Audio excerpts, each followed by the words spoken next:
ହଁ ତାପରେ କ'ଣ ହେଲା ନା, କୁକି ମାଆକୁ ପଚାରିଲା, ମା' ଡର କ'ଣ ତ ଜାଣିପାରିଲେନି। ମା' ତାପରେ କହିଲେ, ହଉ ଆଜି ସନ୍ଧ୍ୟାରେ ଆଉ ଗୋଟିଏ ଜାଗାକୁ ବୁଲିଯିବା। କୁକି ବଡ଼ ଖୁସିରେ ହଁ ମାରିଲା। ମା' କୁକିକୁ ସନ୍ଧ୍ୟାରେ ଗାଁ ମୁଣ୍ଡ ଯାତ୍ରା ପଡ଼ିଆକୁ ନେଲେ।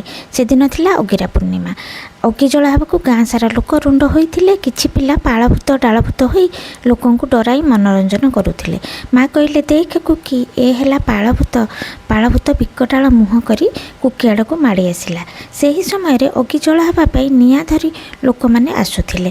ପାଳଭୂତ ନିଆଁକୁ ଦେଖି ପାଳଭୂତ ସଜ ହୋଇଥିବା ପିଲାଟି ଡରିକି ଦୌଡ଼ି ପଳେଇଲା। କୁକି କହିଲା, ଆରେ ପିଣ୍ଟୁ ଭାଇ, ଡରିକି ପଳଉଛ କ'ଣ? ତମେ ଭୂତ ହୋଇ ଡରଉଥିଲ। ପୁଣି ମା' କୁକିକୁ ଡାଳଭୂତ ପାଖକୁ ନେଲେ। ଡାଳଭୂତର ମୁଖା ବହୁତ ଡରାବନା ଥିଲା।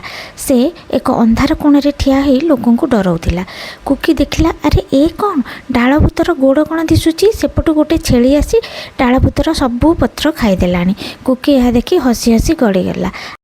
କୁକିକୁ ସେଦିନ ବି ଡର କ'ଣ ଦେଖାଇ ପାରିଲେ ନାହିଁ। ଅଗ୍ନି ଉତ୍ସବ ଦେଖିସାରି ମା' ଓ କୁକି ଖୁସିରେ ଘରକୁ ଫେରିଲେ। ମୋ କଥାଟି ସରିଲା, ଫୁଲ ଗଛଟି ମରିଲା।